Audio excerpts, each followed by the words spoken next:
ओम नमः शिवाय। प्रिय दर्शकों, वरमेको गुडिपुत्रो न च मूर्ख शतान्यपि चंद्रस्तमो हन्ति न च तारा शतैरपि।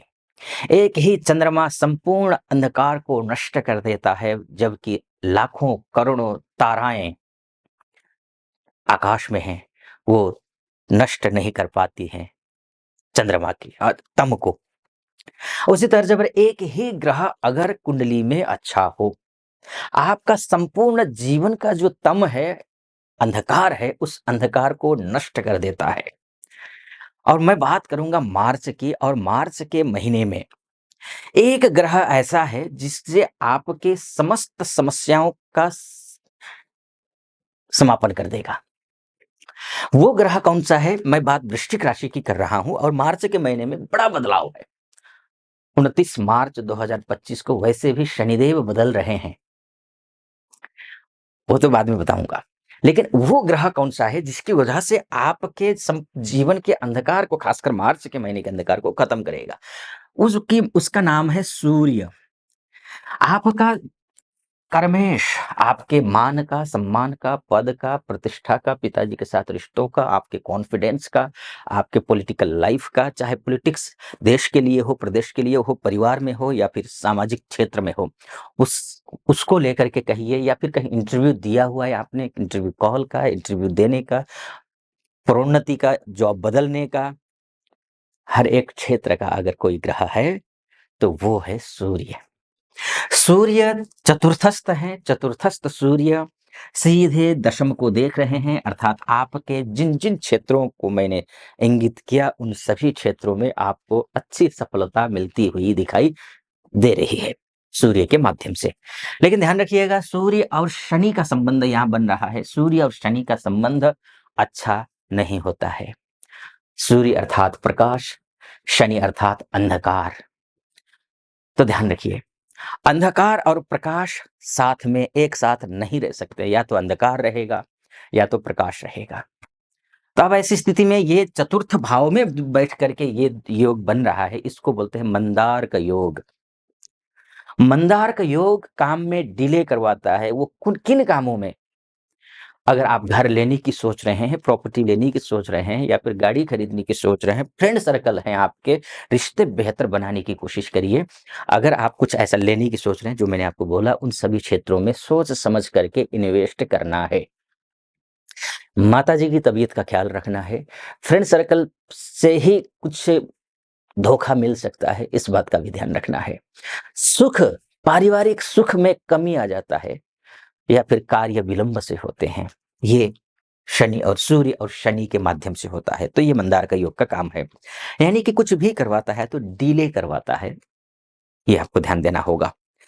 लेकिन इस बात का भी ध्यान रखिए कि ये रिश्तों को बेहतर बनाने में या फिर काम करवाने में विलंब जरूर करवाता है, लेकिन खतरा खराब ज्यादा नहीं करवाएगा।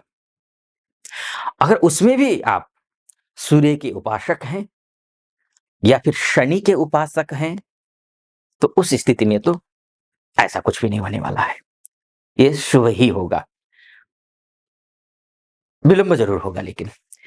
तो ये सूर्य और शनि के माध्यम से मैंने बात की आपके समक्ष रखने की। आगे बढ़ूं उससे पहले एक निवेदन करना चाहूंगा।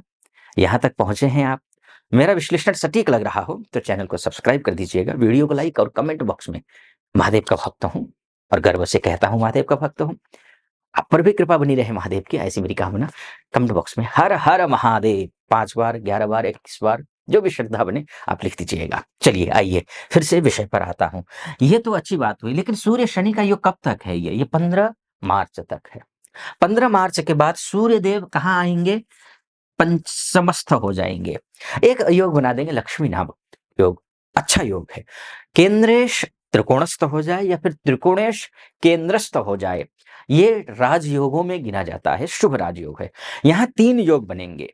वो 3 योग कौन कौन से हैं ये समझ लीजिए। 2 अच्छे योग है, एक खराब योग है। पहले खराब योग समझ लीजिए। सूर्य और राहु का संबंध अर्थात ग्रहण योग। ग्रहण योग खराब होता है। ये मैंने आपको बोला, सूर्य और शनि लेट करवाते हैं, काम को खींच देते हैं। परेशानी करते हैं। लेकिन सूर्य और राहु काम को तोड़ देते हैं, खराब कर देते हैं।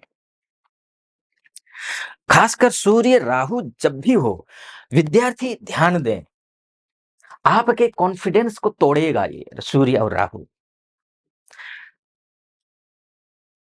रिश्तों को तोड़ेगा, और रिलेशनशिप में है अगर आप किसी के साथ, उस रिश्ते पर जो है ना, ये विलंब खींचेगा नहीं, खटपट नहीं करवाएगा, ये फुल एंड फाइनल का रिजल्ट देता है। ध्यान रखना, ये सूर्य राहु खराब होता है, कतई अच्छा नहीं होता है ग्रहण। आपकी हर एक चीज में ग्रहण लगा देगा। अगर संतान प्राप्ति का प्रयास कर रहे हैं तो उसमें भी वो ग्रहण लगाएगा। इसका ये दुष्प्रभाव है। इसीलिए आपको सजग रहना है, सतर्क रहना है। राहु से संबंधित उपाय कर लीजिए। राहु से संबंधित उपाय में आप 1.25 किलो कच्चा कोयला किसी बहती हुई नदी में प्रवाहित कर दीजिए, ये आपके लिए शुभ रहेगा। या चींटियों को आटे में चीनी मिला करके खिला दीजिए, ये भी शुभ है, अच्छा है। तो ये आप करिएगा। अब मैं आता हूं अच्छे पक्ष में भी। सभी ग्रह योग, अब देखिए, राहु सूर्य का आपकी लग्न कुंडली में, date of birth, time of birth और प्लेस ऑफ बर्थ के हिसाब से जो आपकी कुंडली बनी होगी, उस कुंडली में ये अगर राहु मजबूत है, खराब है, खराब है और मजबूत है, तो ये योग एक्टिवेट होगा, राहु सूर्य वाला योग एक्टिवेट होगा। इसलिए मैंने आपसे कहा राहु की उपासना कर लेना, जो दान मैंने बोला वो करना, जो मैंने कहा वो कर लेना। अगर सूर्य सूर्य शुक्र बुध अच्छे हैं तो वो अब जो मैं बताने जा रहा हूं वो योग एक्टिवेट होगा। सूर्य और बुध के बीच में जो रिश्ते बनते हैं वो बुधादित्य नामक राजयोग है। इसमें आपका सोर्स ऑफ इनकम का मामला ठीक कर देगा ये। अगर आप बिजनेसमैन हैं या बिजनेस वुमन है, तो आपके लिए ये काम अच्छा है। आपका बिजनेस में किसी प्रकार के डील होने की संभावना दिखाई दे रही है, ये अच्छा है। कोई ऐसा काम है जिसको आप करना चाहते हैं, लटका हुआ है, वो काम बन जाएगा। बुध और सूर्य के संबंध में आप अपने आप को युवा महसूस करेंगे और लक्ष्य के प्रति आपका ज्यादा फोकस होगा। जबकि यहाँ सूर्य और राहु मिलकर के ग्रहण योग बनाएंगे, इसके बावजूद उसको शांत जरूर कर देना, तभी ये वाला योग एक्टिवेट होगा। अब सूर्य और शुक्र के बीच में भी तो संबंध है ना, तो सूर्य और शुक्र के बीच में संबंध क्या होता है कि आपके लिए ये जो संबंध है, ये बिजनेस के लिए, पर्सनल लाइफ के लिए भी अच्छा है। सूर्य आधिपत्य का ग्रह है, सूर्य आधिपत्य जमाने वाला ग्रह है। शुक्र की जहां तक बात करें, ये एक वैभवशाली ग्रह है, समृद्धि को देने वाला ग्रह है आपके लिए। तो विशेषकर मैं बोलूंगा, अगर विदेश में रहते हैं आप, बहुत सारी माताएं, बहनें, भाई बंधु हमारे विदेशों में रहते हैं, संघर्ष कर रहे हो, अगर आप, आपके लिए शुभ है। सूर्य और शुक्र का संबंध, खासकर प्रोफेशनल लाइफ में अगर कहीं कोई प्रॉब्लम आ रही हो, तो वहां पर वो प्रॉब्लम शॉर्ट आउट होता हुआ दिखाई दे रहा है। तो ये अच्छा है, बहुत बढ़िया है। सूर्य और शुक्र का संबंध भी अच्छा दिखाई दे रहा है। बाकी देखिए, एक और बात ध्यान रखना पड़ेगा, मंगल आपका खराब है। दुर्घटना से बचना, ऊंचाई से, अग्नि से, होटल रेस्टोरेंट में अगर आप, रेस्टोरेंट का काम है आपका, बिजनेस है आपका, या फिर काम करते हो आप, तो आप अधिक सावधानी बरतिए। लेन देन करना हो सावधानी से करना, भूमि से संबंधित कोई भी काम करना हो तो सावधानी से करना। फ्रेंड सर्कल में दूसरों के मामले में टांग मत अड़ाना, ये आपको करना पड़ेगा। ये पूरा महीना यही है, ये अगले 3 अप्रैल तक ही यही है ये मंगल, ठीक है। लेकिन ध्यान रखिएगा, ये मैंने मोटा मोटी तौर पर आपको बताने की कोशिश की है कि ये ग्रह यहाँ जाएगा, ये फल देगा। वास्तव में आपका, आपकी जो कुंडली है वही परम सत्य है। यहाँ तो मैंने बस इतना बताया है, ये एक मार्ग है, बता देगा, ये एक मार्ग है, रास्ता है। कितने फूल हैं, कितने कांटे हैं, कितने पत्थर हैं, ये बता रहा हूं मैं।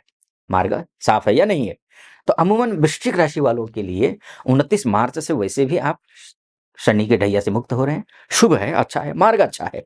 आपके ग्रह आपको उस मार्ग पर पुश करेंगे, नहीं करेंगे, कितने मजबूत हैं, वो तो आपकी कुंडली में लिखा हुआ है। इसलिए अगर आप कुंडली दिखाना चाहते हैं मुझसे, आप देश में हो या विदेश में हो, महिला हो या पुरुष हो, तो नीचे जो नंबर है उस नंबर पे आप कॉल कीजिए या फिर व्हाट्सएप कीजिए। आप अपॉइंटमेंट ले लीजिए मेरी टीम से, और निर्धारित तिथि पर मैं स्वयं आपकी कुंडली का विश्लेषण करूंगा। फिलहाल इस वीडियो को यहीं पर समाप्त करता हूं। आप खुश रहे, प्रसन्न रहे, महादेव की कृपा बनी रहे आप पर। सटीक लगा हो, सब्सक्राइब, लाइक और कमेंट जरूर कर दीजिएगा। अनुमति चाहूंगा। ओम नमः शिवाय।